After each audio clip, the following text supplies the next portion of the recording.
Buenas tardes, bienvenidos. Es un honor para mí estar aquí con todos ustedes y en compañía de la escritora y periodista franco-iraní Delphine Minuit.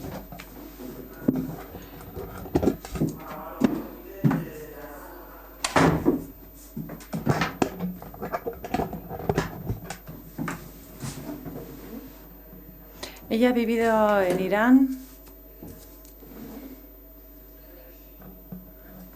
y tiene una experiencia muy rica a este respecto. Vamos a empezar directamente. Delphine, ¿cómo decidió ir a Irán en un momento en el que el país estaba considerado Périlleux.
alivia un poco la censura que había, acoge por primera vez desde hace años a periodistas extranjeros en el país y dije es una magnífica oportunidad, dudo si voy o no voy, pero justo mis abuelos iraníes que todavía vivían en Irán, porque mi madre es francesa y mi padre era iraní, mis abuelos iraníes nos llaman a París y nos dicen que mi abuelo está muy enfermo, que tiene un problema cardíaco y que había que ir rápidamente, que tenía que venir a París urgentemente para que le operaran del corazón. Y unos días después nos llaman los médicos y nos explican que desgraciadamente sus arterias están tan taponadas que es imposible hacer cualquier cirugía y que desgraciadamente le quedan muy pocos días o semanas de vida. Para mí, como francesa de origen iraní, que había crecido en un entorno muy francés, muy francófono, ahí noté como una especie de ruptura en mí. Era como una parte de mí escondida, invisible, se estaba como desgarrando. Se iba mi abuelo sin haber tenido tiempo realmente de conocer todo eso. Y entonces pasé días y noches al pie de su cama en el hospital y él en sus últimos momentos todavía lo que hizo es me ofreció los versos de un poeta que decía, básicamente entre líneas, que no hay que tener miedo de la ola, que lo que hay que hacer es ir más allá de la arena del río. Y después de ofrecerme este verso, regalarme este verso, pues mi abuelo se extinguió, se apagó. Y entonces para mí eso fue como una especie de signo. Dije, eso ha sido como una señal, tengo que irme, pensaba ir unos días y me quedé 10 años. ¿Entró usted en Irán? Dice Ana, al ser hija de iraní, que Irán era más bien Islam, chador, terrorismo. ¿Qué encontró allí cuando llegó usted a Irán? ¿Qué le sorprendió? Lo que más. Es verdad que la imagen que teníamos en Occidente, en Francia, era esta imagen de un país que estaba como parado. Había toda esta propaganda islámica. Teníamos esta imagen muy dura del ayatolá Khomeini, a quien en el 89 le sustituyó Khamenei. En la televisión y en la prensa veíamos estas imágenes de las mujeres con sus chadors negros. No sabíamos mucho de la sociedad iraní y una vez que llegué allí in situ fue impresionante. Y lo que me chocó es este desfase que hay entre esta austeridad en los espacios públicos, porque incluso en las paredes de los inmuebles había estos pósters de los molás, estos pósters también sobre la guerra del Irán-Irak, que duró unos 8 años, entre 80 y 88, y esta guerra, estos mártires eran propaganda del régimen para seguir encerrando a la población en esta especie de coraza mortífera, que hablaba de duelo, del chiismo, hablaba de los mártires de la guerra del Irán-Irak, del imán Moghesed, que era un imán chiita que murió en la batalla de Karbala.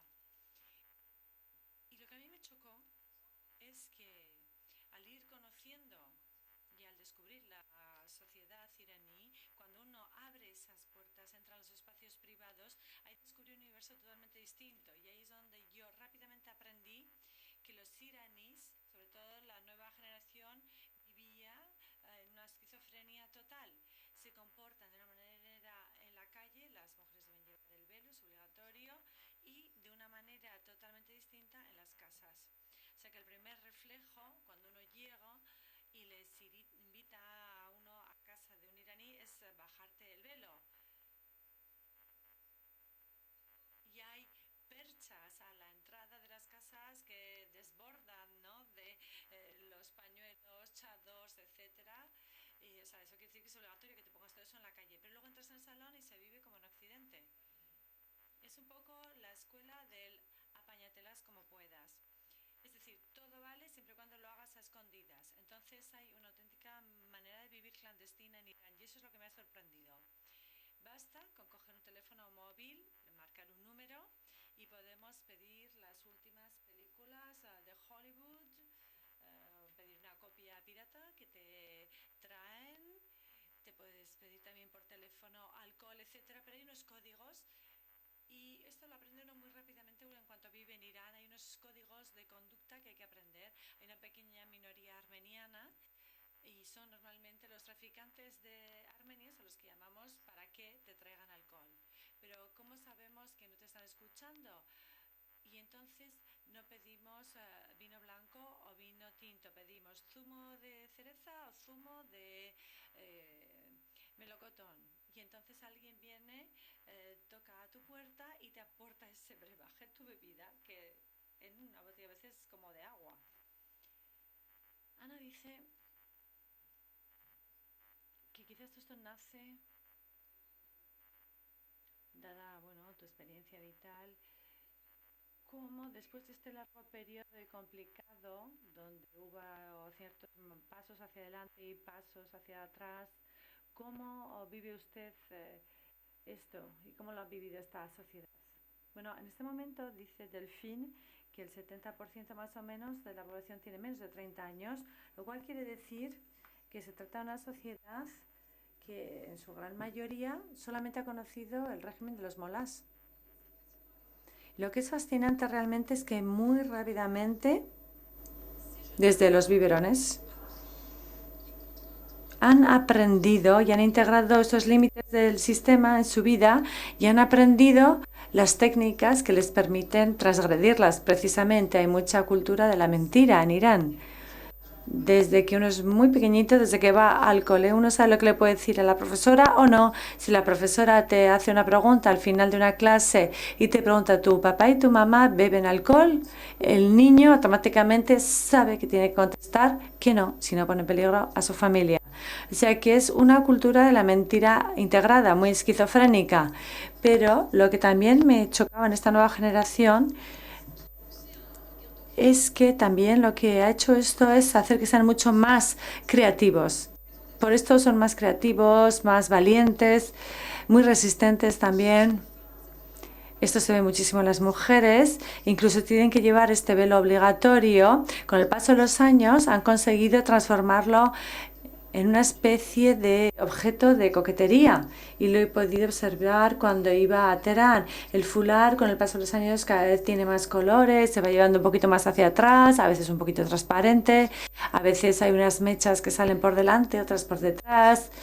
Luego ya la valentía suprema es teñirse unos mechones de blanco y también jugar con el maquillaje, con el pintalabios. Así que todos esos detalles, he visto en la nueva generación que todos estos detalles son una especie de declaración política y se puede generar realmente cómo es una mujer por el color de su pintalabios. Cuanto más rojo sea, más quiere decir que no acepto este sistema. Y esta juventud creo que es una juventud muy intrépida y es una juventud hoy en día que ahora está saliendo de las universidades y está entrando a la vida activa y que ha sido educada en esa escuela del apáñesela usted como pueda y que forma parte de este movimiento de resistencia que hemos podido ver, por ejemplo, en el año 2009. Sí, es verdad, dice Ana, lo que usted describe se puede ver cuando uno visita Irán hoy en día, pero en cualquier caso, una parte de la población está con el sistema religioso de los molás que está en el poder y usted ha conocido, por ejemplo, a estos clanes de los Basiji, que son esta gente que forma parte de estos como ejércitos paramilitares. ¿Quiénes son? ¿Cómo funcionan? Cuéntanoslo, por favor. Bueno, los Basiji, es verdad que en el extranjero durante muchos años era algo muy misterioso, nadie sabía qué era. Y luego se ha hablado mucho en la prensa internacional a partir del año 2009, cuando empezó a haber las grandes manifestaciones de protesta frente al fraude electoral, con este nuevo presidente ultraconservador.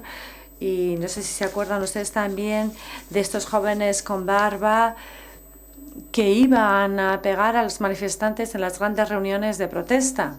Esos eran los Basiji. Los Basijis no es la policía, no es el ejército, es una fuerza de movilización de voluntarios rápida que es una especie de brazo derecho de los guardianes de la revolución islámica, de los Pasahan, que están ahí para poder recordarnos cotidianamente cuál es el sistema y su misión, según ellos, es que todo el mundo siga por el buen camino y defiende los valores de la República Islámica. Son gentes que cada vez que hay una conmemoración, por ejemplo, de la toma de los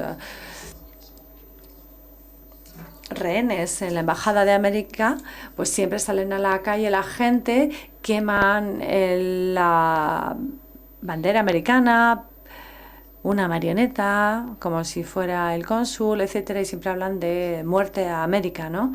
Y yo tuve la oportunidad de conocer de una manera un poco típica a un grupo de Basiji a través de una pareja que yo conocía. El primer encuentro fue muy mal porque era uno de los miembros de los Basiji que nos interrogó a mí y a un grupo de teatro en el que participaba entonces y nos empezó a preguntar por salidas que se hacían de paseos, de trekking en el norte de Irán. Tienen una simbología bastante política, simbólica, porque es como escaparte. La gente se encuentra allí en las cumbres, un poco al abrigo de la mirada de la policía. Y a veces llevan casetes y ponen música, incluso son hasta tan valientes como para ponerse a bailar. Las chicas dejan caer sus velos. A veces llevan escondidos en sus bolsos también bebidas que se pasan unos a otros, etc. Y así, bueno, estábamos allí hablando con mis colegas del teatro cuando llegó uno de los Basiji. Nos empezó, a llamar de todo y nos quería detener. Entonces hubo que negociar, explicarle que no hacíamos nada malo. A mí me acusaba de haber querido transmitir la influencia cultural occidental, entre comillas, y tuvimos miedo porque podíamos acabar todos realmente en comisaría. Y finalmente, tras negociar, nos dejó libres y acabó bastante bien. Y yo pensaba que ya estaba, que se había acabado. Pero luego te hiciste amigo de este chico y de su mujer, ¿no? Dice, sí. Sí, establecimos una especie de amistad contra la natura porque por azares de la vida, unos días después, yo voy a una exposición de la defensa sagrada, que es el término que se usa para la conmemoración, que es algo que adoran los iraníes, entre la guerra de Irán e Irak. Y voy a la exposición y había un enorme tanque que estaba situado no muy lejos de mi casa, y ahí escucho una vocecita que me llama y me giro y justo me doy con Mahmoud, este miliciano que días antes me había querido detener. Así que estábamos tan sorprendidos uno como otro. Él estaba sorprendido porque él me veía como alguien que intenta influir, de ser una mala influencia, ¿no?, para los jóvenes iraníes, y ahí estaba sorprendido que yo me interesara por la guerra entre Irán e Irak, a la propaganda islámica, etcétera, ¿no?, que se había añadido a todo eso.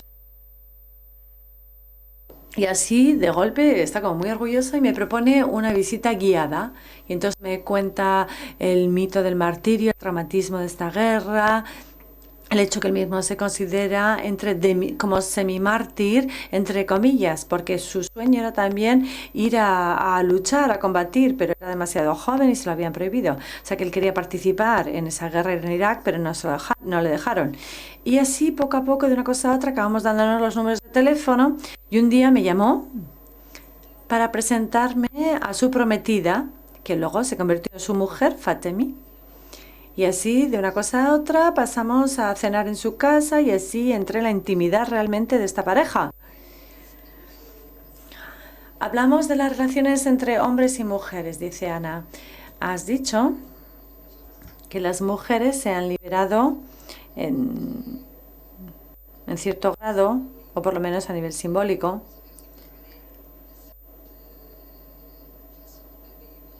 Ha comentado también esta manera esquizofrénica de vivir entre la vida pública y privada, que no tienen nada que ver la una con la otra. En este contexto, ¿cómo se puede entender este fenómeno de los sillé que vas a explicar ahora, por favor?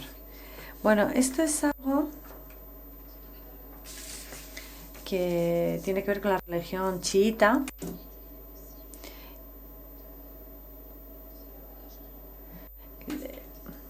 Entonces, hay una cosa que es este sillé que se puede hacer, según la religión chiita, que es un matrimonio temporal. Uno se puede casar durante 7 horas o 17 horas. Desde el punto de vista occidental, cuando llegué a Irán, a mí esto me parecía una especie de prostitución escondida o disfrazada, o bien de, bueno, cualquier cosa para que un hombre ya casado, pudiera tener una amante o una segunda mujer de manera paralela, de manera formal, legal. Era un tabú y luego me di cuenta que era algo que se practicaba mucho en la sociedad iraní, porque hay que saber que los jóvenes no pueden tener relaciones sexuales antes del matrimonio. Y entonces se convirtió en una especie de truco. Hablábamos de cómo la gente en el Islam, ¿no?, busca esa manera de apañárselas. Pues eso forma parte de cómo te las apañas. Antes de casarte, algunos jóvenes firman un contrato de siré para poder pasar tiempo juntos. Y esto ocurre en secreto, ¿no?, le dice Ana. Sí, es un matrimonio secreto, pero se usa también en otros países no chiitas, como en Arabia Saudí y en Egipto, ¿no? Sí, existe en menor medida, también existe en el Líbano, donde hay una población chiita muy importante. Así que es algo que se practica, de lo que igual no se habla, y que está muy, muy enraizado en las costumbres de Irán. ¿Y qué ocurre, pregunta Ana, cuando, por ejemplo, una mujer descubre que su marido estaba secretamente casado con otra mujer o que llevaba otra vida con esa mujer? Desgraciadamente, según las reglas, el hombre es el que tiene la última palabra y la primera mujer no tiene ningún derecho. Y es tan secreto que a veces la primera mujer solo lo sabe a posteriori. Solo sabe a posteriori que se ha casado de manera temporal su marido. Y eso es lo que le ocurrió a mi abuela. Cuando mi abuelo murió, Se habían casado mis abuelos según un matrimonio concertado. Ella tenía 16 años, mi abuela era muy joven, y cuando falleció mi abuelo, reaparece una mujer. Apareció una mujer en su vida, llama a la puerta para reivindicar un pedazo de tierra en Irán que ella había obtenido como herencia en calidad de segunda esposa temporal de mi abuelo. Y ella tenía incluso un documento escrito, pregunta Ana. Sí, existía un papel, pero no servía para nada realmente presentar el papel del matrimonio temporal, porque en los documentos, según la herencia, se indicaba que esta mujer iba a recibir esta tierra cuando muriera mi abuelo. Y lo que es increíble, a mí esto me parecía trágico. Educada en Occidente, con el respeto de los derechos de las mujeres, ¿no? A mí lo que me marcó es que mi abuela y esta mujer, que se llama Mari, lo tenían todo para odiarse y sin embargo se convirtieron en las mejores amigas del mundo. Porque lo que les unía en cierto modo era el recuerdo de mi abuelo. Y he podido ver a María, ir a visitar habitualmente a mi abuela y establecer una improbable relación de amistad. Ana dice que tu abuela, bueno, tenía la virtud de la practicidad, parece, ¿no? Porque era un hecho ya.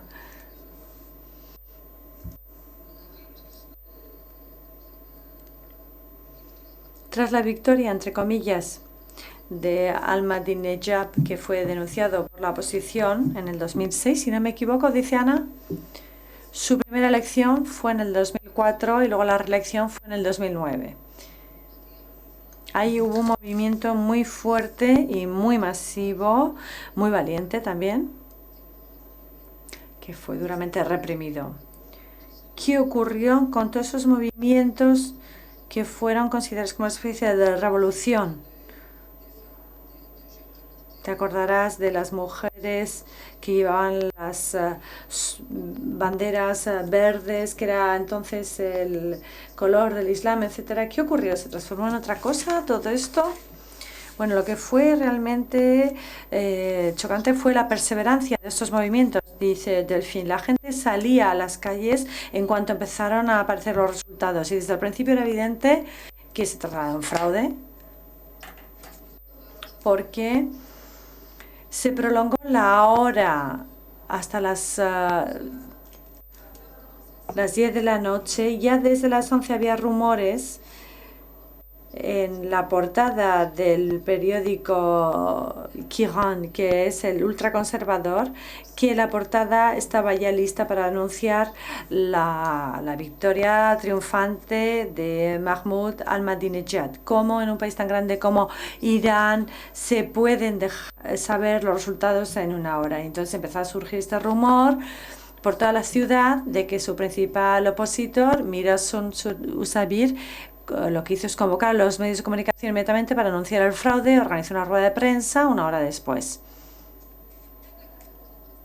Una vez acabada la rueda de prensa, se sabe que prácticamente en todos los cuarteles generales de la oposición hubo ataques y fueron sellados. Y esto es lo que desencadenó inmediatamente una ola de personas que se manifestaron en las calles. Un día, 2 días, 3 días, duró semanas, meses, y la violencia fue tal, hubo mucha gente que acabó en la cárcel, que murió, y llegó un momento en el que el movimiento se extinguió, pasó al silencio.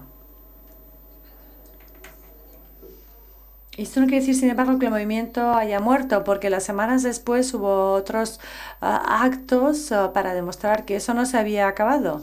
Era muy simbólico, la gente ya no podía salir a la calle y entonces lo que hacían era se subían cuando caía el día a los tejados y entonces retomaban el eslogan de la revolución del 79 y decían Allah Akbar, o sea, Dios es grande. Pero era más para usarlo, Allah Akbar, no como algo o religioso, sino que añadían muerte al dictador. O sea, que precisamente en esta noche se oía ese eco infinito de estos cantos que se oían desde los tejados de Irán. Y por primera vez, es como si por primera vez Irán se despertara en plena noche y que todos los iraníes se conocieran unos a otros, porque durante años tenían miedo de hablar entre ellos, no sabían quiénes eran sus vecinos, si le iban a denunciar los vecinos, si eran alguien clandestino, si de repente si organizaba una cena clandestina. ¿Qué es eso?, le preguntaban. Bueno, la gente organiza estas cenas secretas donde quedan y bailan, beben alcohol, etcétera. Y entonces no sabes si tu vecino te va a denunciar o no. Y de repente mucha gente se dio cuenta que su vecino compartía su convicción política, porque X o Y, que no se había atrevido nunca a hablar con su vecino, se lo encontraba en el tejado enfrente gritando también muerte al dictador. También, desgraciadamente, al cabo de la semana se fue apagando este movimiento. Hubo muchas detenciones en la oposición. Los principales opositores a Ahmadinejad acabaron estando detenidos bajo vigilancia. Los grandes intelectuales y periodistas que escribían artículos críticos en la prensa ya no tenían derecho a ejercer su trabajo. Y entonces se les dijo, bueno, no podéis manifestaros, no podéis movilizaros, no podéis organizar tampoco sentadas en los anfiteatros. Y entonces la gente optó por hacer lo que hacía antes. Es decir, volvieron a empezar a organizar reuniones en las casas, a movilizarse en Internet a través de las redes sociales. Irán, en Oriente Medio, es uno de los lugares donde hay mayor penetración de Internet. Hay un acceso increíble, porque se suele hablar de Teherán, pero puedes ir a un pueblecito en lo más remoto de una provincia y te das cuenta que en los cafés donde hay Internet, la gente está en las mismas redes sociales y en las mismas páginas web que los jóvenes de Teherán. Así que bueno, esta llama no se extinguió, sigue existiendo y es lo que llamo la revolución invisible. Y aquí estamos hablando entre mujeres, y yo creo que las mujeres especialmente desempeñan un papel muy importante en esta movilización. Lo que yo he visto este año en Irán, dice Ana, que a finales del último siglo no había mujeres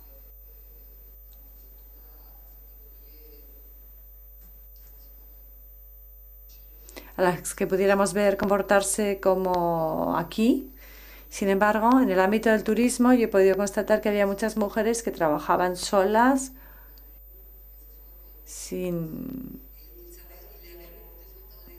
y que había también muchas mujeres en los restaurantes, jóvenes profesionales que iban a comer a un restaurante ellas solas.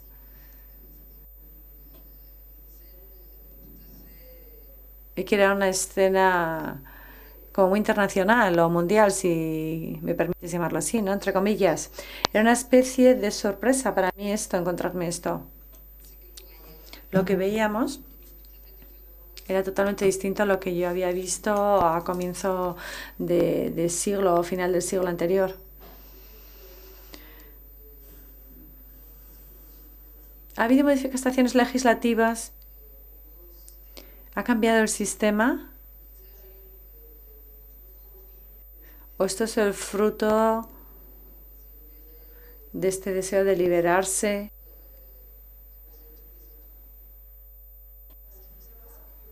Y de avanzar a pesar de todo. Gelfin dice que la mujer es el segundo sexo, como dice Simone de Beauvoir. Para la ley islámica, la mujer no vale más que la mitad que un hombre. Una mujer que va a un tribunal, su palabra vale la mitad de lo que diga un hombre. En cuanto a las herencias, es similar. Una hermana heredará la mitad de lo que herede su hermano varón. Y yo, durante mis años en Irán, cuando vivía en Teherán, lo que me chocaba era ver hasta qué punto realmente había auténticos movimientos feministas que fueron creándose para intentar reformar esta ley, incluido el tema de la custodia de los niños, que casi siempre corresponde al marido en caso de divorcio. Hay mujeres, abogadas excepcionales, que han luchado por los derechos de las mujeres, como la que ha ganado el Premio Nobel de la Paz, que ha pagado un alto precio, que acabó tras los barrotes en Irán, en la cárcel, y ahora vive en el exilio, porque sabe que si vuelve a poner un pie en Irán, pues la vuelven a detener. Ha sido muy difícil cambiar las leyes. Los cambios fueron apareciendo casi en dosis homeopáticas. Quizás han conseguido últimamente, por ejemplo, conseguir que las mujeres se casen, la edad de matrimonio sea un poquito más alta, la custodia que ahora empieza a ser también para las madres. Pero realmente, si las leyes están bloqueadas, a nivel de conciencia, las cosas han cambiado mucho y las mujeres han jugado un papel en esto. Lo que es sorprendente, en los años más negros, más duros del Irán contemporáneo, tras el 2009, cuando fue reelegido Ahmadinejad, ahí es cuando realmente las mujeres lucharon más y cuando han sido más victoriosas. De hecho, hubo una petición que se hizo bajo el primer mandato de Ahmadinejad, que era 1 millón de firmas por la igualdad entre los sexos. Y han sido jóvenes, normalmente son mujeres jóvenes las más activas, las que lanzaron esto. Querían recopilar 1 millón de firmas y luego llevarlas a la mesa del Parlamento para que cambiaran las leyes. Consiguieron muchísimo apoyo y desgraciadamente las leyes nunca cambiaron. Sin embargo, realizaron un trabajo excepcional, realmente como de hormiguita, de sensibilización. ¿Por qué? Porque han redactado pequeños textos escritos de una manera muy sencilla. Hay distintos en persa niveles de lenguaje. Hay uno muy intelectual, que luego también te puedes adaptar a la masa social y transformarlo en un persa muy sencillo. Entonces ellas fueron cogiendo cada ley y al pie de la letra las fueron explicando y fueron a todos los pueblos. Habían acabado con sus ONGs, les cerraron también todos sus lugares de reunión. No podían ir a la calle, salir a la calle. El Día Internacional de la Mujer, que durante la época del presidente Khatami, el reformista, el anterior a Ahmadinejad, más o menos era algo tolerado. Entonces, ¿qué les quedaba? Pues la palabra y sus textos bajo el brazo. Y fueron a tocar puerta a puerta a los pueblos. Se sentaban con las mujeres, solían ser mujeres que solo trabajaban en casa. Se bebían un té con ellas, cocinaban con ellas mientras el marido estaba en el trabajo y aprovechaban estos momentos para hacer que ellas conocieran no sus derechos, que eran muy pocos, sino que conocieran la posibilidad de reivindicar otros derechos. Y, por ejemplo, hay un ejemplo que es el más flagrante para mí, que es el de la negociación del contrato de matrimonio. Les han enseñado a negociar su contrato. Cuando están ante el molá para firmar el contrato, ellas pueden plantear una serie de condiciones. Y una de las reglas, por ejemplo, es que cuando una esposa quiere viajar al extranjero, tiene sistemáticamente que pedir autorización a su marido. Y entonces estas les decían, pero no está usted obligada a aceptar este tipo de limitación. Puede ponerlo en su contrato y decir, a partir de esta fecha usted puede viajar sola sin pedir autorización y en caso de divorcio puede solicitar la custodia de los niños. Y así, de una cosa a otra, empezaron las mujeres a negociar mejor sus contratos matrimoniales. Y este contrato, que antes era de una página, empezó a tener 2, 3 páginas. Y bueno, esta es una pequeña victoria de las mujeres. Ana le dice que sí, bueno, las mujeres tenían que convencer también a las familias, ¿no? Porque son las familias las que establecen los contratos matrimoniales, ¿no? Y las condiciones. Sí, dice Delfín, sí. Y esto habla de la emancipación de las mujeres, porque esta emancipación suele empezar, se habla del régimen, de las leyes islámicas, pero lo que es realmente muy importante en Islam es la cultura patriarcal. Así que la emancipación de una mujer empieza en el propio hogar familiar. Es expresar una forma de resistencia ante el padre y luego también ante el marido. Y quizás una cosa que hay que precisar y que ha servido para la emancipación de las mujeres es el tema de la educación. Las mujeres han conseguido también imponer este derecho a ir a la universidad.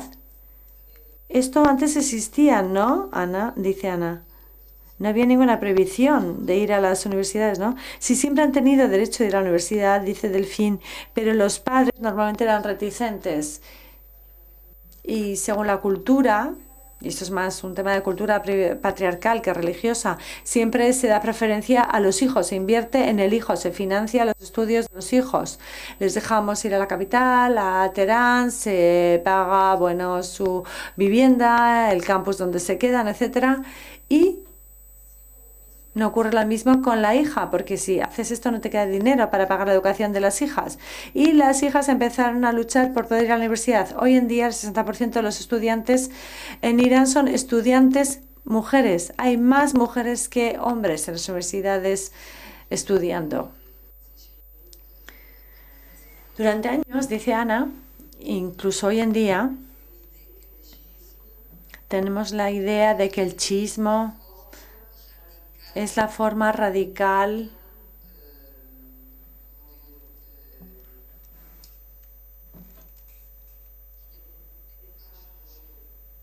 e inamovible, incambiable frente al sunismo.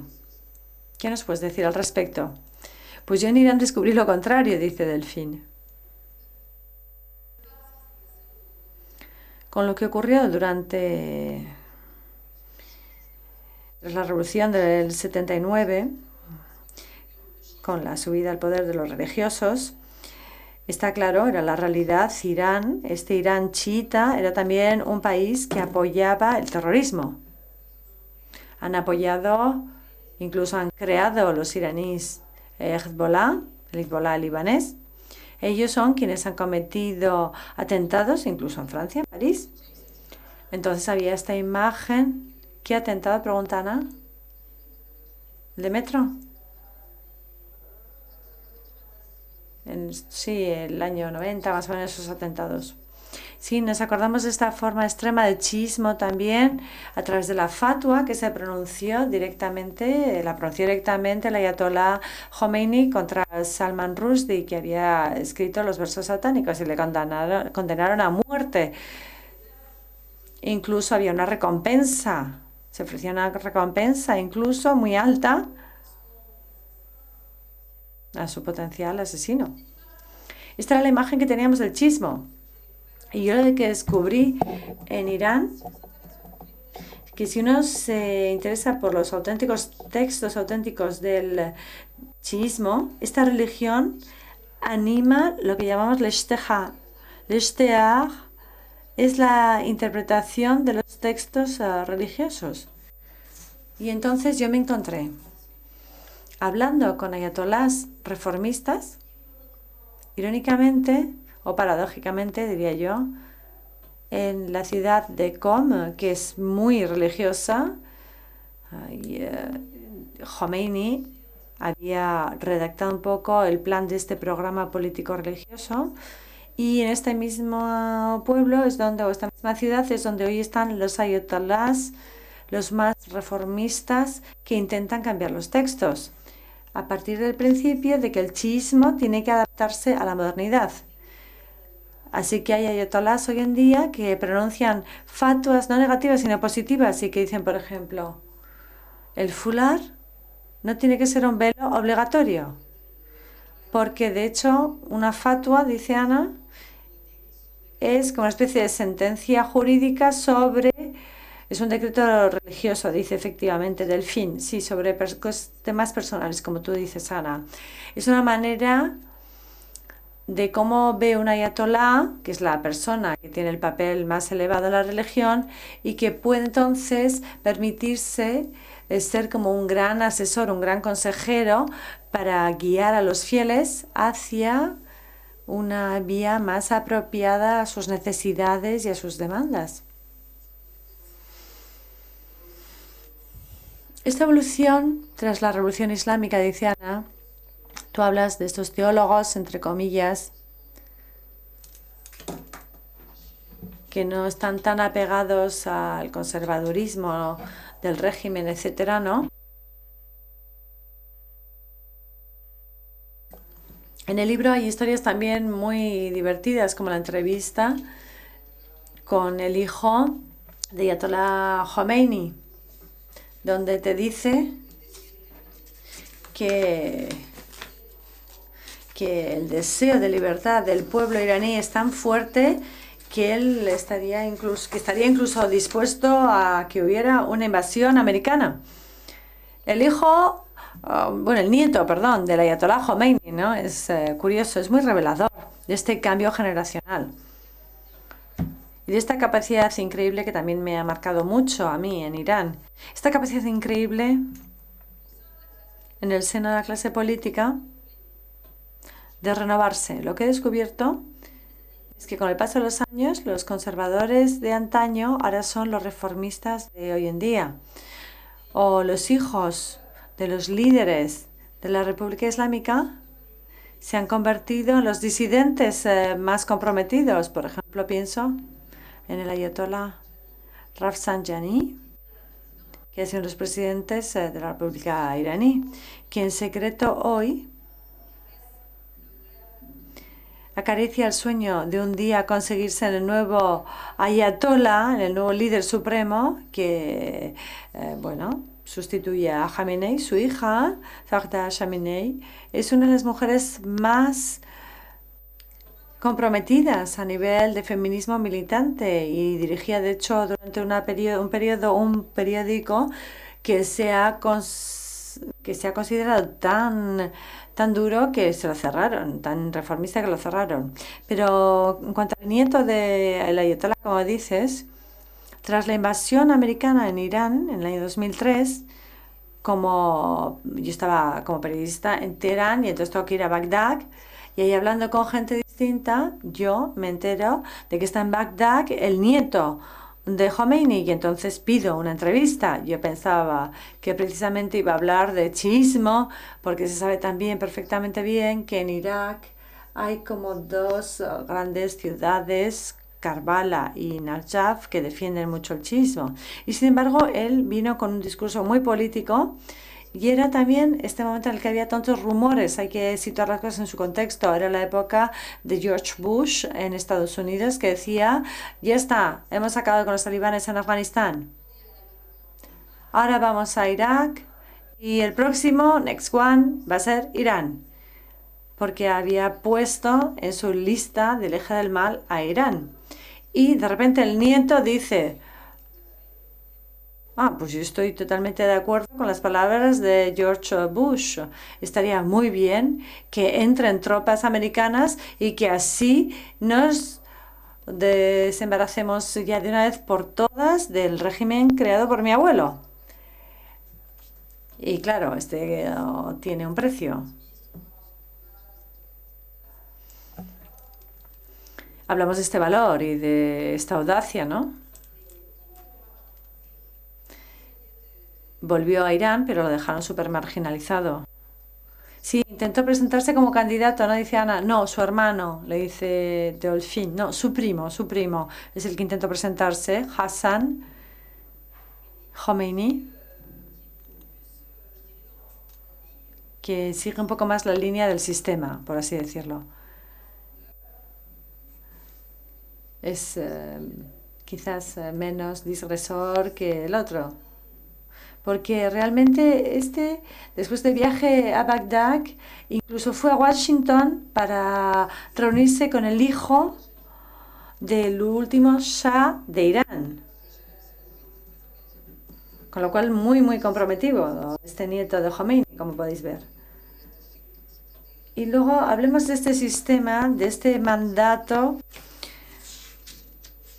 Vienen realmente las principales herramientas del poder, como la justicia, el ejército, todo este sistema de funcionamiento, porque precisamente te encuentras frente a un régimen atípico. No es una dictadura en el sentido estricto de la palabra, no es como con Saddam Hussein o la Libia con Gaddafi, con un partido único, una vía única, una oposición totalmente reprimida, pero tampoco es una democracia. Incluso si según este sistema hay elecciones democráticas por sufragio universal directo para el Parlamento, para el presidente. Y estamos en algo muy complejo. Y en Irán, más allá de este guía y del presidente, guía religioso y del presidente, hay como una guirlanda de instituciones. O sea, está la Asamblea de Expertos, cuyo papel es nombrar al futuro guía religioso cuando muere, porque es una elección vitalicia. Luego hay asesores del guardián, que su papel es preseleccionar a los candidatos a las elecciones.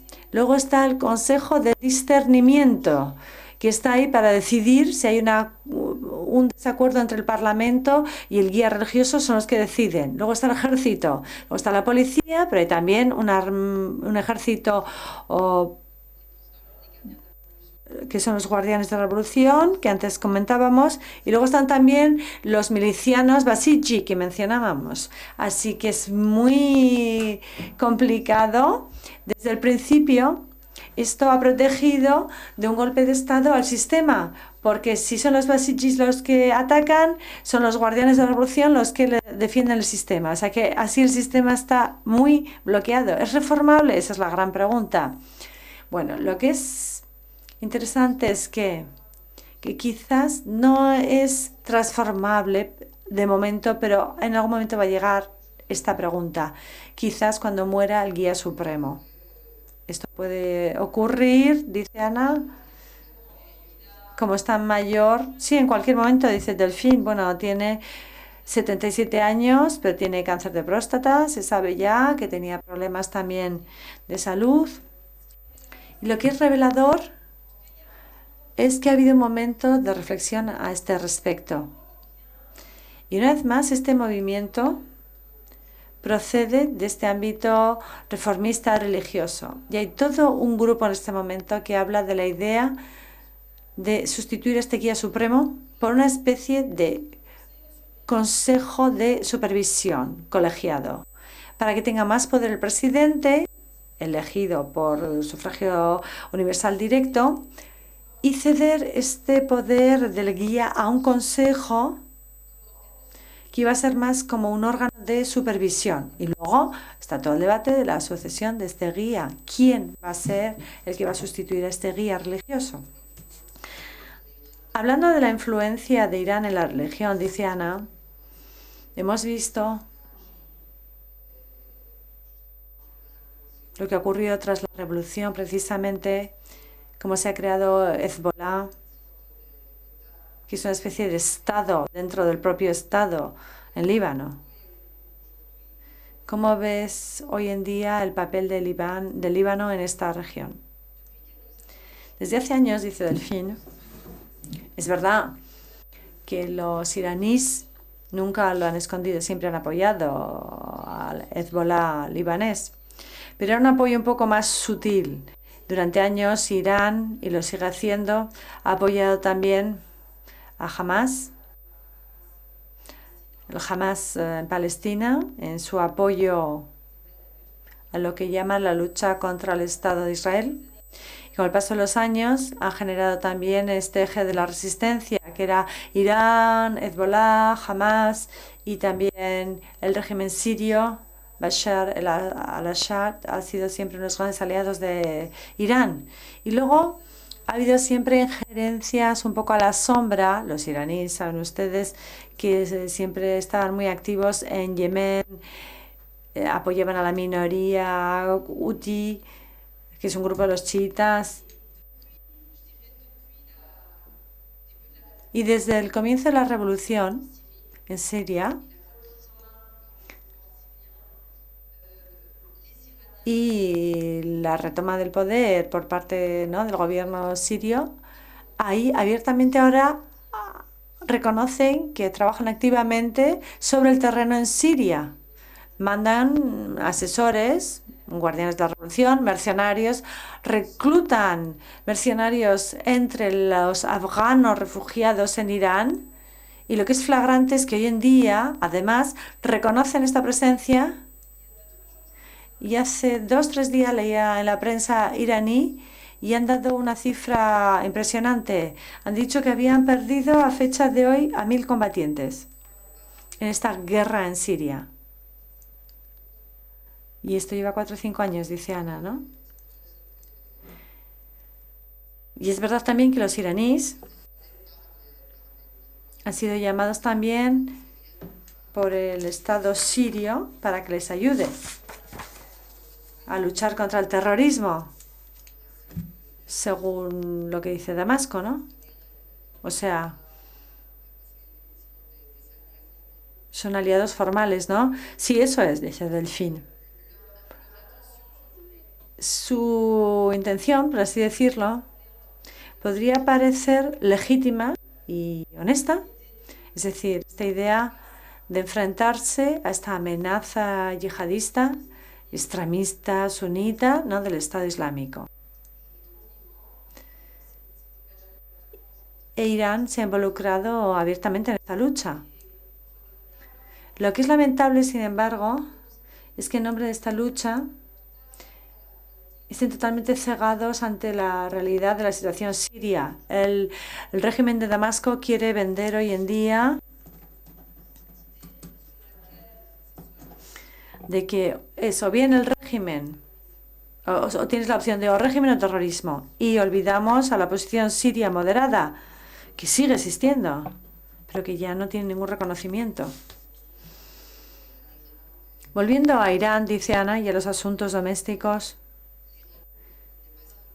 Irán no es un país homólogo, o sea, es muy variado. Homogéneo, quiere decir, es muy variado. ¿Cuáles son los mayores peligros a este nivel? Habida cuenta la diversidad que existe en Irán. ¿Las bases políticas, quieres decir? Sí, o sociales. Hay distintas culturas y grupos de población, ¿no?, dentro de Irán. No es homogénea la población. Hay chiitas, farsis. O sea, todos no son chiitas, farsis puros. Sí, es una población culturalmente y étnicamente y también religiosamente muy diversa. A nivel de los persas, esto corresponde un poco más o menos al 50% de la población. Luego están los baluch, los azeríes. Hay toda una diversidad. Y luego también hay una minoría árabe que se encuentra no muy lejos de la frontera con Irak. Y ahí, en esa minoría, hay también sunitas y hay también minorías religiosas. En Irán están los cristianos, los judíos. Irán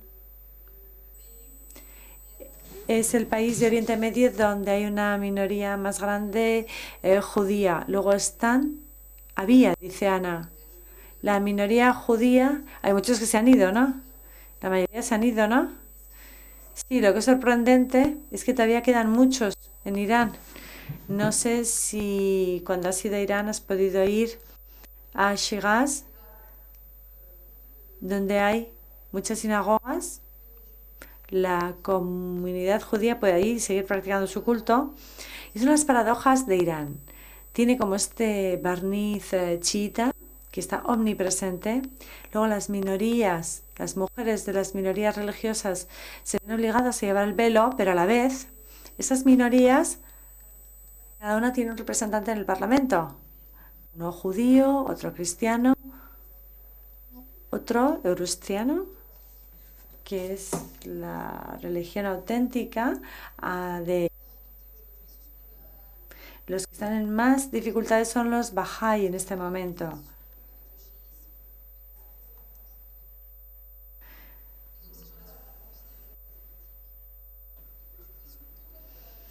y están totalmente marginados de la sociedad y no tienen ningún derecho. Incluso acaban en la cárcel, le dice Ana, ¿no? Sí, sí, habitualmente.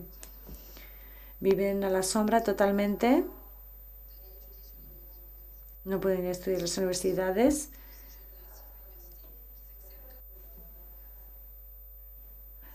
Solamente pueden entrar a la universidad si ponen chita cuando rellenan el formulario de acceso a a la universidad, lo cual es difícil cuando tú perteneces a tu región poner eso, ¿no? O sea, les obligan como a convertirse, ¿no? Dice Ana.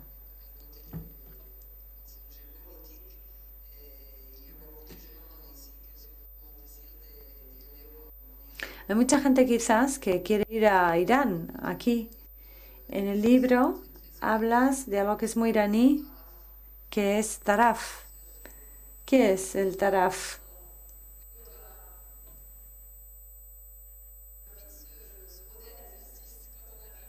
Cuando uno llega a Irán, hay que ejercitar esto inmediatamente. Es una fórmula extremada de buena educación. Por ejemplo, cuando uno coge un taxi, cuando uno quiere pagar,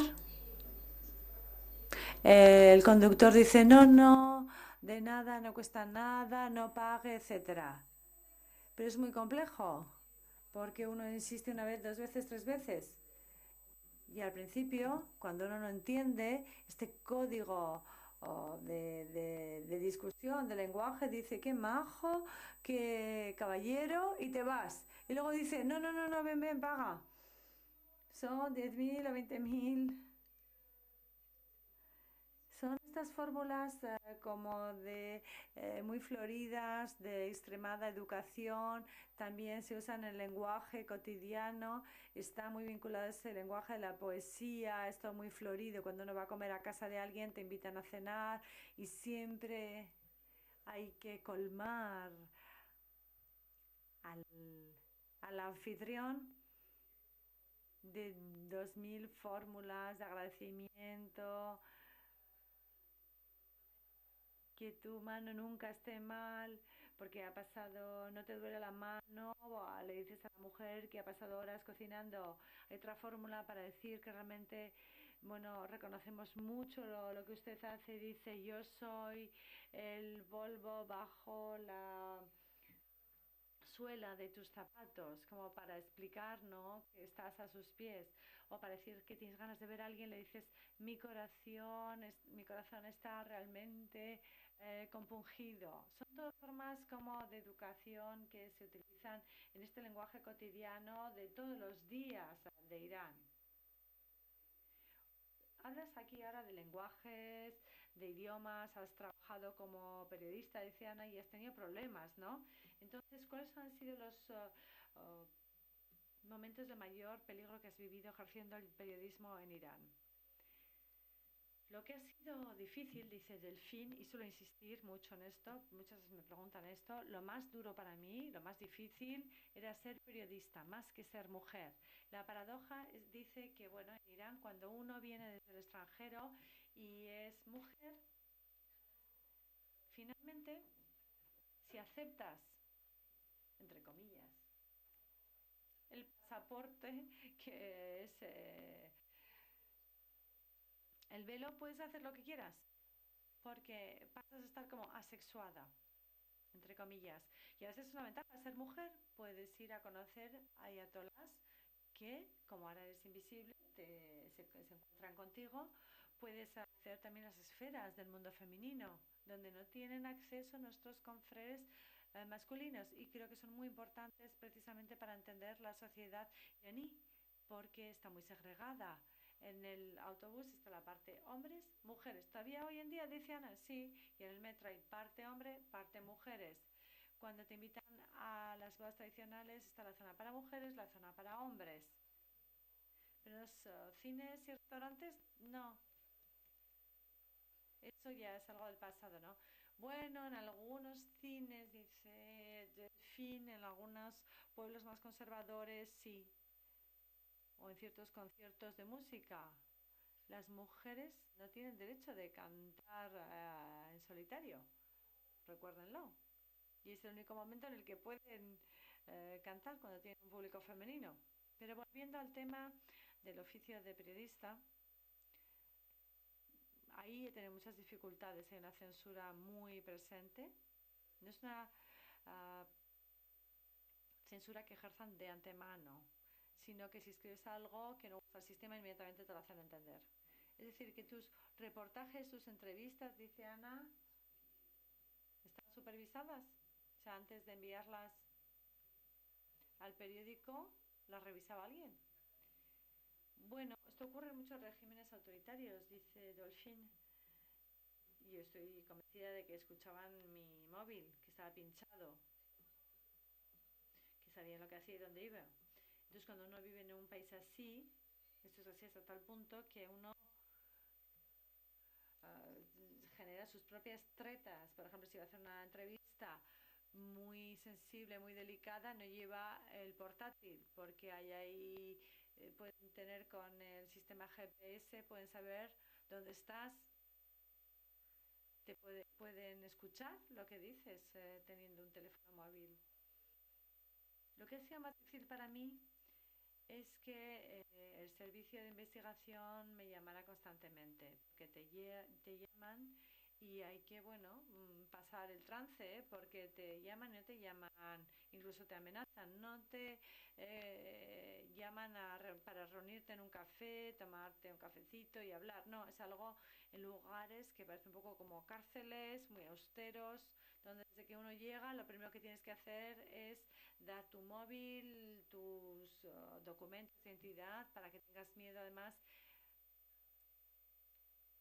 te dicen que cierres con doble llave tu teléfono en una cajita que tienen y te dicen que esperes en una sala y te encuentras ahí enfrente de dos interrogadores que durante horas te hacen miles de preguntas y te presentan así un dossier, te lo ponen delante de tu cara así de grande con la traducción de todos tus artículos. Y lo que está no es la traducción, sino la interpretación de los textos. Es como si estuvieras ante un juez. La situación suele ser muy absurda. Tienes que justificar esa mala traducción de un texto y no lo que tú has escrito.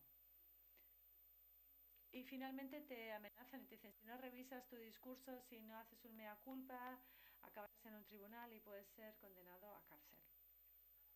Y una frase que yo uso en el libro, cuando uno vive en Irán y uno es periodista, estamos obligados a aprender a vivir con el miedo. Y yo digo que a fuerza de convivir todos los días con el miedo, luego ya no sabes vivir sin ese miedo. Es un compañero desagradable, incómodo, pero que tienes que aceptar si quieres seguir trabajando de periodista y si no haces tus maletas y te vas. Y quizás por eso, dice Ana, decidiste irte a Irak. Después de haber sido declarada persona non grata. Sí, cuando empecé a recibir presiones cada vez más acentuadas por parte de la autoridad iraní, dice Delfín, yo, para que me olvidaran un poco, empecé a irme a hacer reportajes a Irak, porque te llaman a este servicio de supervisión, pero luego también están las cárceles. Yo, por ejemplo, tenía otros tipos de presión. Por ejemplo, todas las noches lanzaban piedras a mis ventanas, llamadas anónimas. Y luego, realmente lo peor es que te hacen que acabes dudando de todo el mundo, de tus amigos, de tus colegas con los que contabas, y ya no sabes si alguno de ellos es un informador que va a ir a revelar cosas, aunque no tenía nada que esconder, pero a contar cosas sobre tu manera de trabajar, la gente con la que te reúnes, etcétera, ¿no? Sí, la horrible amenaza, ¿no?, de la sospecha constante, ¿no?, dice Ana. Bueno, y ahora si quieren pueden hacer preguntas. Oui. Perdón.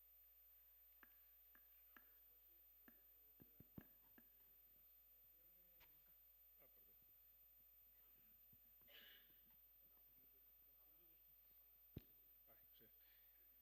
Decía que mi nombre es José. Quería preguntar la situación a nivel de salud pública.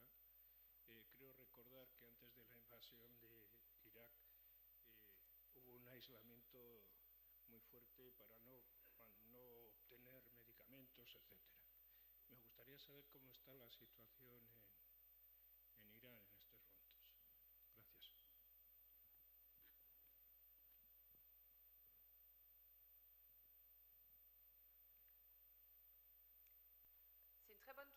Gracias. Muy buena pregunta, porque precisamente Irán ha sufrido mucho por las sanciones internacionales durante todo el periodo en el que había esta carrera nuclear iraní y había todos esos temas de sanciones impuestas por el sistema, y entre estas sanciones algunas se imponían a algunos productos, sobre todo químicos. Durante todos esos años era muy difícil, por ejemplo, para quienes sufrían cáncer, conseguir tratamientos y medicinas. Así que ha habido toda una parte de la sociedad que ha sufrido mucho estas sanciones. Hoy en día, finalmente ha habido un acuerdo sobre el tema nuclear y está cambiando esto. Un acuerdo entre Estados Unidos, Irán y otras potencias occidentales. La condición era de ir levantando las sanciones progresivamente si Irán dejaba de enriquecer uranio, o por lo menos desaceleraba este proceso. Una de las ventajas de esta negociación es que este tipo de medicinas hoy en día, una vez más, pueden volver a entrar en el mercado farmacéutico iraní.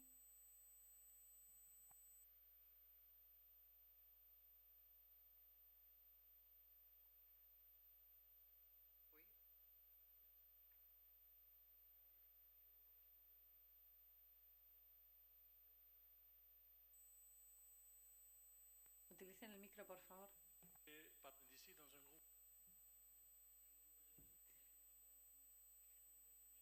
Un Goli Taraki, escritor iraní,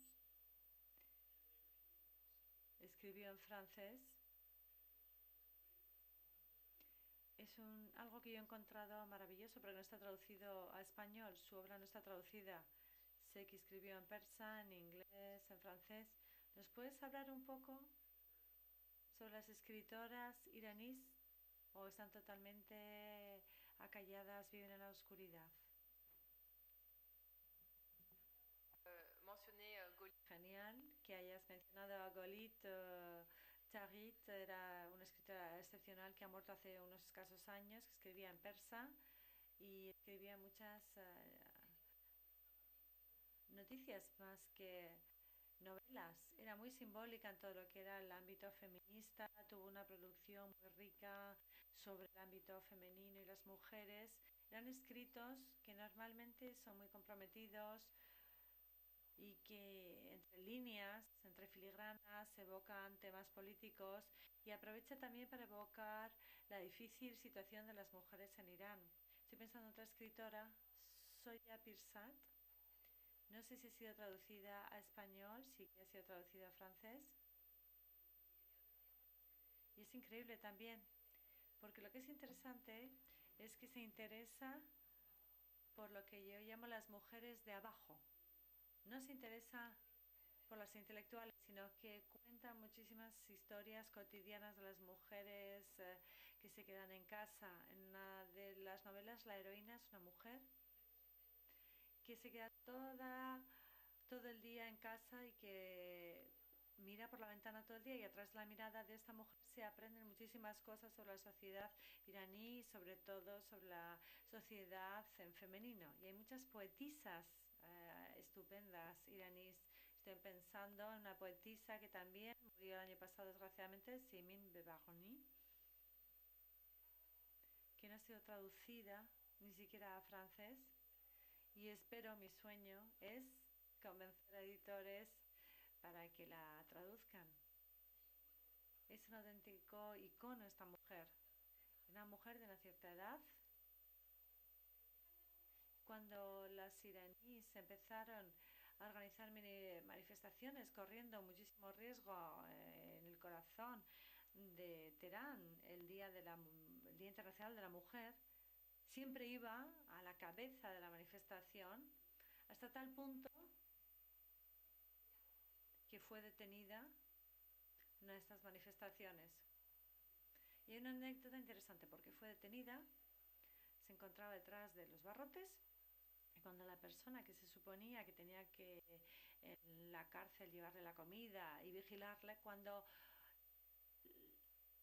la reconoce y se da cuenta quién es, le dice, ¿tú eres Sidine Baboni? Por casualidad. Y entonces esta mujer le abraza y le dice, es que adoro lo que escribes. Y entonces la empezó a llevar una comida súper rica, le metía clandestinamente chocolate, le preguntaba cuál era su comida preferida. Y esto es muy revelador porque esto muestra hasta en qué medida era un icono y podía influir en la sociedad iraní, incluso entre las guardas de prisión. Y es muy... tiene muchísima fuerza porque habla muchísimo de la condición, la situación femenina, pero también son muy sensuales sus escritos y a veces muy eróticos. Y con sus poemas, sin embargo, lo podía decir todo.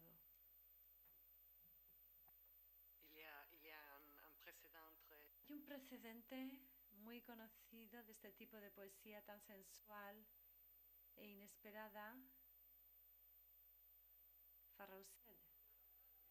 Furuz Farroushed, sí, otro de los grandes nombres de la poesía persa, una gran poetisa de la época del Shah, que, bueno, marcó muchísimo a los iraníes. Esta idea de la transmisión es muy bonita, ¿no? Porque la nueva generación se nutre de sus poemas. Y ahí es donde yo encuentro que en Irán la poesía desempeña un papel de resistencia, es una forma de resistencia.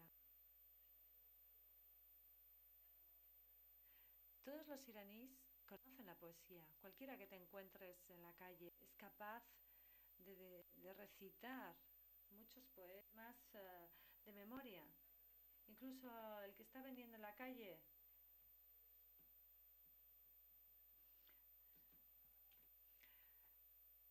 Por ejemplo, si le compras unas piedras, te ofrecen siempre, te regalan unos papelitos y dentro hay algún verso. Y Furuz Farroushed ha sido muy leída y sus escritos están muy presentes. Murió muy joven, está muerta por lo tanto, y bueno, entre las buenas librerías de Teherán están sus escritos. Incluso si estuvo prohibida, dice Ana. Sí, es una de las paradojas de Irán. Te enfrentas a un sistema represivo que encarcela a periodistas y a escritores, y sin embargo hay una configuración muy rara porque a la vez esos escritores están detrás de los barrotes de la cárcel, pero puedes seguir comprando en las librerías sus libros. Así que físicamente están encerrados, pero sus ideas circulan, siguen libres. ¿Alguna otra pregunta del público? Por favor, usad el micro para que se pueda traducir. Micro, por favor. Micro, por favor, si no, no se puede traducir.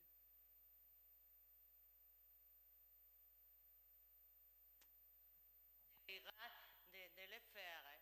C'est comme pays et les gens.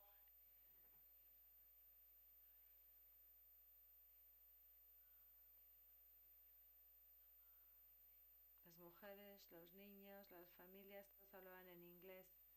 Yo estuve allí hace 5 años y pensamos que todo el mundo habla inglés. Y uno quiere ver cómo los niños han aprendido inglés.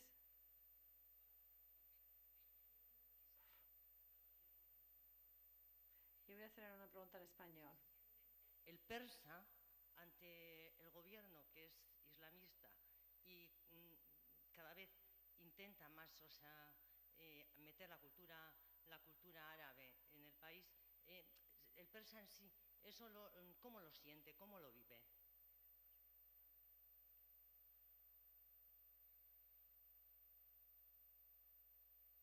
O sea, el persa siente que su cultura está siendo un poco herida, por decir de alguna manera, con las actitudes que toma el gobierno.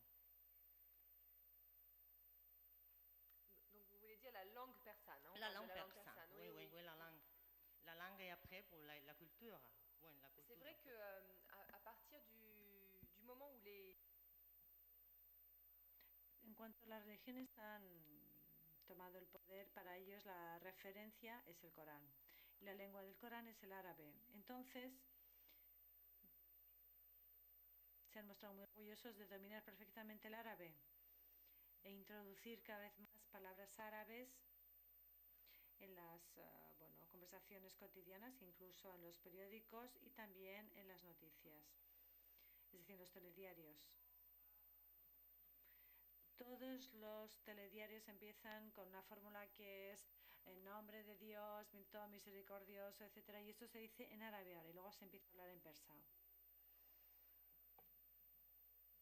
Y el persa se ha convertido en una forma de resistencia. Y hay toda una contracorriente que consiste en decir volvamos a nuestra lengua persa y a las antiguas palabras auténticas. Para decir gracias, hay muchas maneras de decir gracias en Irán. Podemos decir merci,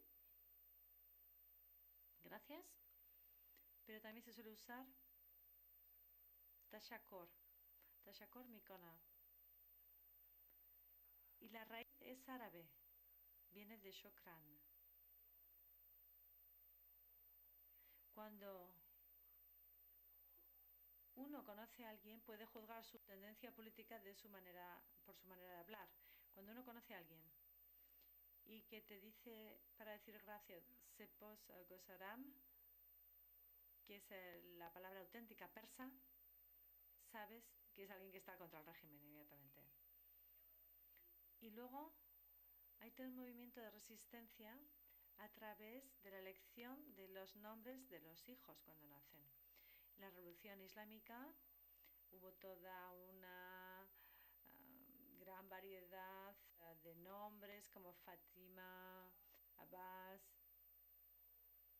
A veces también en los medios religiosos se elegía el nombre de uno de los 12 imanes chiitas para bautizar a los niños. Ali, Reza, Hussein, Abbas, etc. Y similarmente se volvieron,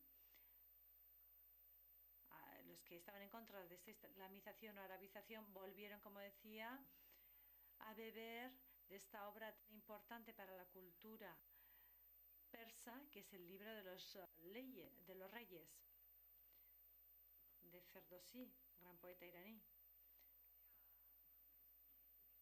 Y empezaron a utilizar los nombres de este libro para nombrar para sus hijos, Ardeshir, Bursu, nombres muy antiguos que fueron reapareciendo. Y en la generación post-revolución, precisamente, son muy habituales ahora estos nombres. Y esto forma parte... Gracias por tu pregunta, porque realmente demuestra en qué medida la resistencia adquiere distintas formas. Puede ser política, puede ser cultural, social. Se produce a todos los niveles. Pero en cualquier caso, dice Ana, el idioma que se habla es el persa, ¿no? Ha evolucionado, el alfabeto árabe ha permanecido, pero el idioma no es el árabe. Sí, ha conseguido mantenerlo a pesar de las influencias, dice Delfín.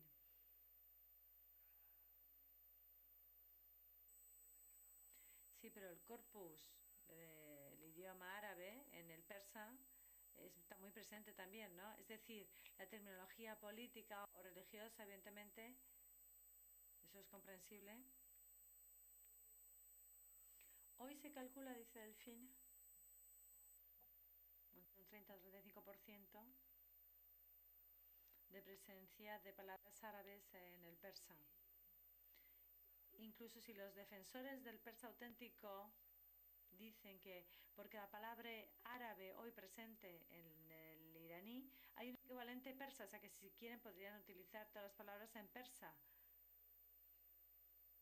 Sí, porque tienen una herencia, un patrimonio literario extraordinario. Sí, hay todo un movimiento de defensa del persa. Cuando uno lee algunos algunos autores iraníes, estoy pensando en un autor de teatro, un dramaturgo, ves ahí, cuando leemos sus obras de teatro, no hay ni una palabra en árabe. Él realmente, para él, bueno, se honra mucho no usar ni una palabra en árabe. Esta mujer ha mencionado precisamente en su pregunta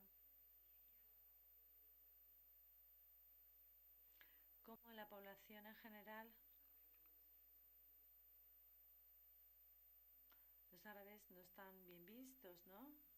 Hay una opinión negativa, hay cierta animosidad contra los árabes. Bueno, este reflejo creo que se ha visto provocado precisamente por esta influencia islamista, dice Delfín, que se ve como una influencia árabe. Y por eso en la actualidad los iraníes, hay que decir que son muy nacionalistas, odian que se les confunda con árabes, porque en Occidente les metemos a todos al mismo saco. A mí muchas veces hay gente que me dicen, eres de origen iraní, o sea que hablas árabe. No se dan cuenta que existe el persa. Y eso, si se lo dices a un iraní, le va a fastidiar muchísimo, se va a enfadar muchísimo. Porque ellos quieren demostrar que son dos culturas muy distintas.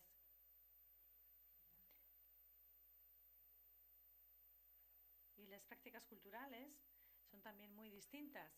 Así que a pesar de toda esta influencia islámica, los iraníes siempre han mantenido el nuevo año persa, que es el 21 de marzo, al inicio de la primavera, que viene del culto al fuego, de la auténtica religión de Irán. Ellos tenían un calendario lunar, no solar, al revés que los países árabes.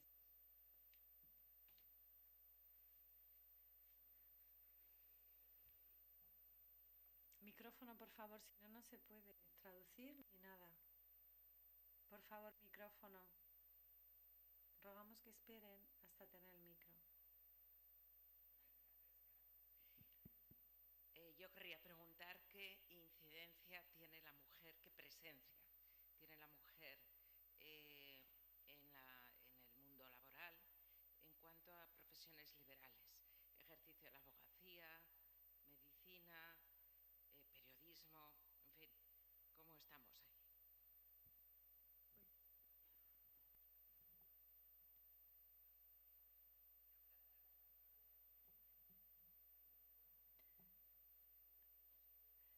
Para romper un poco los clichés, hay que decir que es muy distinta, por ejemplo, la situación de Irán a la de Arabia Saudita. Ahí las mujeres no tienen derecho ni siquiera de conducir. En Irán sí. Las mujeres conducen en cualquier lugar. Incluso ahora hay conductoras de taxi, hay taxistas, mujeres. Hay algunas profesiones, sin embargo, a las que no tienen acceso realmente por las prohibiciones. No puede ser juez una mujer. Y el argumento que se ha utilizado, porque son demasiado emotivas, no pueden ser jueces. Se hablaba antes de Shirin Ebadi, que recibió el Premio Nobel de la Paz, esta abogada tan comprometida. Antes de la revolución eran las primeras mujeres juez en la época del Shah de Irán, y que luego se encontró en el paro cuando llegaron al poder los religiosos. Se reconvirtió entonces en abogada, o sea que se convirtió en abogada por defecto. Y luego, un poco siguiendo con lo que decíamos antes, la reivindicación y el activismo de las mujeres ha sido sorprendente. Hoy en día la sociedad es muy femenina. Uno encuentra muchas mujeres que son directoras de empresa, agencias de viajes, médico. Mi dentista, por ejemplo, era una dentista, era una mujer, diputadas en el Parlamento. En las provincias también están en los consejos municipales. O sea que hay una feminización que se está produciendo de manera bastante clara. Se dice que están muy presentes a las universidades. Se está diciendo antes que hay un 60% de estudiantes que son chicas. Desgraciadamente, luego estas cifras no las ves en la vida laboral. la presencia de las mujeres en la vida activa es todavía bastante débil, sobre todo si cogemos las cifras oficiales, pero hay que tener en cuenta lo que no es cuantificable, desgraciadamente, que es toda la economía sumergida. No trabajan de manera oficial, pero existen. Por ejemplo, mujeres que tienen talleres de confección, de costura en su casa, o en algún lugar que alquilan, mujeres que tienen salones de belleza. Hay muchos, de hecho, salones de belleza. Te habrás dado cuenta, Ana, cuando fuiste a Teherán. Y todo esto no aparece como mujeres con una vida laboral activa. Pero hay que tenerlo en cuenta porque esto habla de la presencia en la actualidad de las mujeres fuera del hogar. Hay mujeres muy deportistas, pero como no tienen derecho a ir a un partido de fútbol, de ir a los estadios, ni ser futbolistas, entonces han creado sus equipos femeninas y compiten en distintos ámbitos internacionales con equipos de mujeres.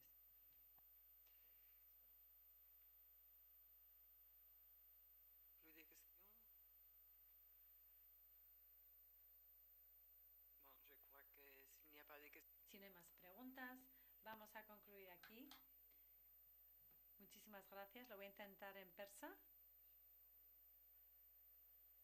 ¿Sepas, Gosaram? Lo has dicho muy bien. Enhorabuena. Esa es la versión persa, ¿no? Muchas gracias.